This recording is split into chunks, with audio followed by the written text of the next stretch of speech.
क्या आप जानते हैं कि सूरह मोहम्मद सल्लल्लाहु अलैहि वसल्लम क्यों नाजिल हुई? क्या आपने कभी गौर किया कि इस सूरत में ईमान वालों और मुनकरों के दरमियान उतना वाज़ेह और फैसला कुन फर्क क्यों बयान किया गया है?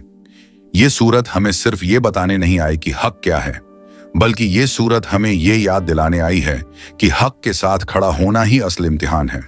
सूरत मोहम्मद सल्लल्लाहु अलैहि वसल्लम दरअसल ईमान वालों के दिलों को जगाने वाली सूरत है। ये सूरत इंसान को आईना दिखाती है कि वो वाकई किस रास्ते पर चल रहा है, अल्लाह के रास्ते पर या दुनिया की ख्वाहिशात के पीछे।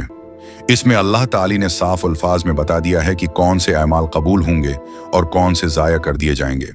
ये सूरत हमें यह भी समझाती है कि सिर्फ खुद को मुसलमान कहना काफी नहीं, बल्कि अल्लाह और उसके रसूल सल्लल्लाहु अलैहि वसल्लम के हुक्म के मुताबिक जिंदगी गुजारना ही सच्चे ईमान की पहचान है। आज के इस दौर में जहां सच और झूठ को मिला दिया गया है, सूरह मोहम्मद सल्लल्लाहु अलैहि वसल्लम हमें दोबारा हक और बातिल के दरमियान हद खींचकर दिखाती है। यही वजह है कि अगर आप वाकई ईमान वाले हैं तो ये वो सूरत है जिसका पैगाम सुनना, समझना और अपनी जिंदगी में नाफिज करना बेहद जरूरी है। यही वजह है कि अगर आप वाकई ईमान वाले हैं तो ये वो सूरत है जिसका पैगाम सुनना, समझना और अपनी जिंदगी में नाफिज करना बेहद जरूरी है।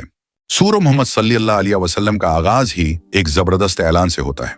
अल्लाह ताली फरमाते हैं कि जिन लोगों ने कफ्र अख्तियार किया और अल्लाह के रास्ते से दूसरों को रोका, अल्लाह उनके अमाल को जाया कर देता है।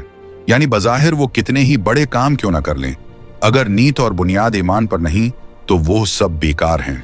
उसके बरअक्स जो लोग ईमान लाए, नेक अमाल किए और उस दीन पर ईमान रखा जो हजरत मोहम्मद सल्लल्लाहु अलैहि वसल्लम पर नाजिल हुआ, अल्लाह उनके गुनाहों को मुआफ कर देता है और उनके हाल को संवार देता है।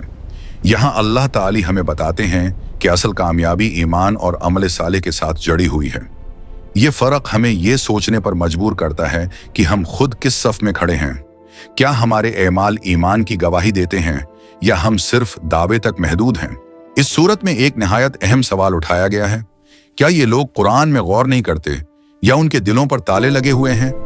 ये सवाल आज के मुसलमान के लिए भी है। हम कुरान पढ़ते तो हैं, सुनते भी हैं, मगर क्या हम उसे समझते और अपनी जिंदगी में नाफिज करते हैं?